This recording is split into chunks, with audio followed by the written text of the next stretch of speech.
in a lot of fields, the difference between maybe the worst taxi cab driver and the best taxi cab driver to get you across town Manhattan might be 2 to 1. The best one will get you there in 15 minutes. The worst one will get you there in half an hour. Or the best cook and the worst cook, maybe it's 3 to 1. Sure. Pick something like that. Most things in life, the best post person, the worst post person.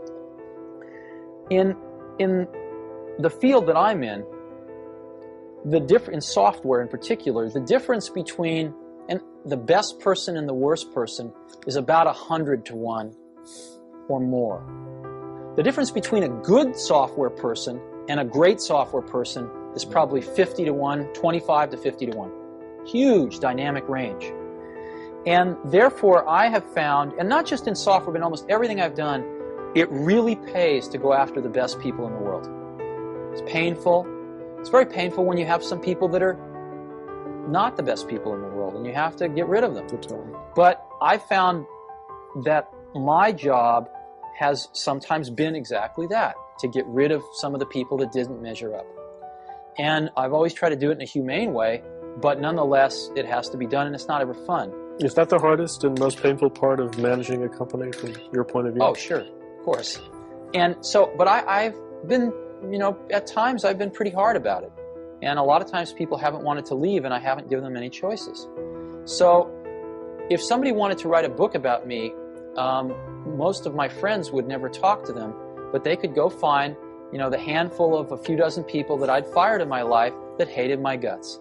And that was certainly the case in this one book I skimmed. I mean, it was just, let's throw the darts at Steve. Oh, yeah. And, such is life. I mean, that's the sort of the world I've chosen to live in. And if I didn't like that part of it enough, I'd escape, and I haven't. So I'm willing to put up with that. But I certainly didn't find it very accurate. Okay, then this gives us a golden opportunity then to let you tell your own story for a while. And I've got a couple of questions I wanted to ask you about specifically about your experience at Apple. I mean, looking back at the years you were there, what, in your own view, were the accomplishments that you were most proud of? Are there a couple of Apple stories that you really like to tell? Well, Apple was this incredible journey. I mean, we did some amazing things there. The thing that bound us together at Apple was not, it was the ability to make things that were going to change the world. That was very important to all of us. And we were all pretty young. The average age of the company was, mid to late 20s. And we were, hardly anybody had families, certainly at the beginning, and we all worked like maniacs. And the greatest joy was that we felt we were fashioning sort of collective works of art, much like, 20th century physics or anything that was, something important that would last, that a lot of people contributed to.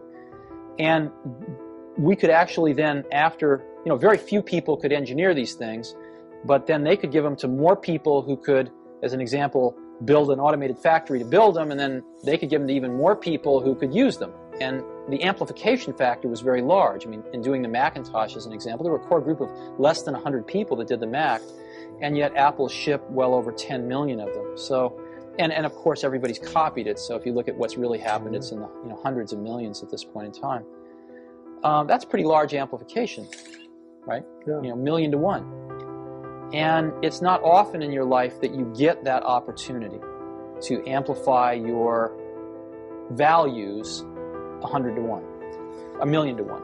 And that's really what we were doing. I mean, if you look at what we did, what we tried to do was to say, computation and how it relates to people is really at its infancy here. And we are in the right place at the right time to change the course of that vector a little bit. And what's interesting is if you change the course of a vector near its origin, by the time it gets a few miles out, it's way different. And we were very cognizant of this fact, really from almost the beginning at Apple, that we were, for some incredibly lucky reason, fortunate enough to be at the right place at the right time to do this.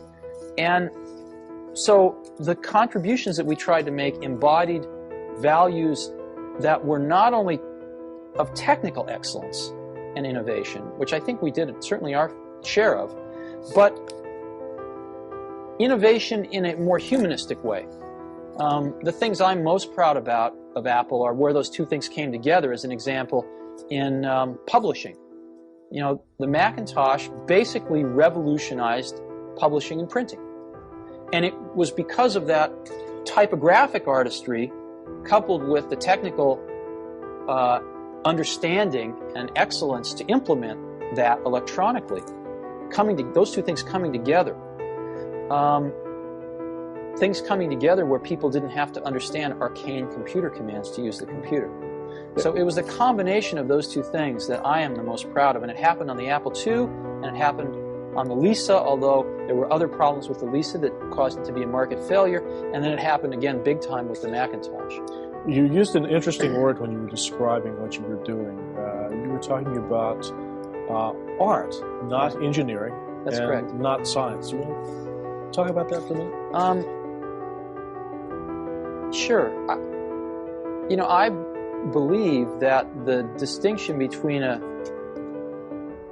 we generally use the word artist to mean visual artist of some sort, but I actually think there's really very little distinction between an artist of that type and a scientist or engineer of the highest caliber. And I've never had a distinction in my mind between those two types of people.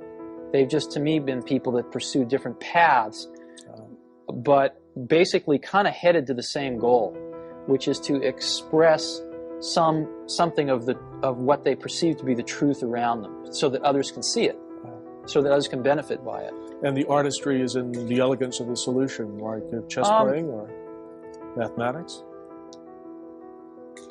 No, I think the artistry is in having an insight into what one sees around them, generally putting things together in ways that no one else has, and finding a way to express that to other people who don't have that same insight, so that they can get some of the advantage of that insight that makes them feel a certain way or allows them to do a certain thing.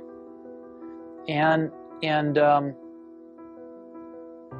I think that certainly a lot of the folks on the Macintosh team were capable of doing that and did exactly that. And if you study these people a little bit more, what you'll find was, in this particular time, I don't know how it will be in 200 years, but certainly in the 70s and 80s, the best people in computers would have normally been poets and writers and musicians. I mean, almost all of them were musicians. A lot of them were poets on the side. And they went into computers because it was so compelling, because it was fresh and new, and it was a new medium of expression of their creative talents.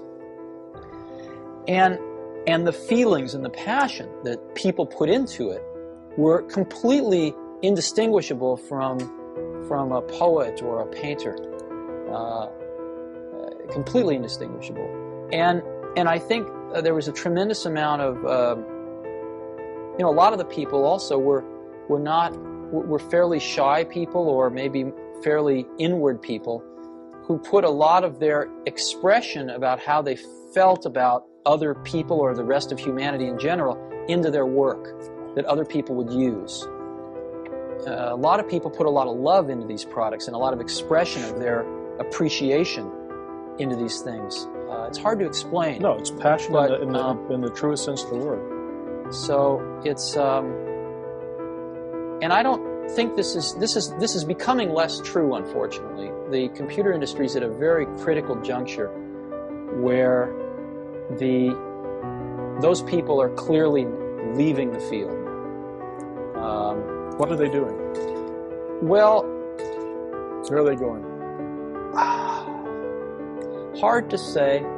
They're not being attracted by something else. They're being driven out of the computer business, and they're being driven out of the computer business because the computer business is becoming a monopoly with Microsoft.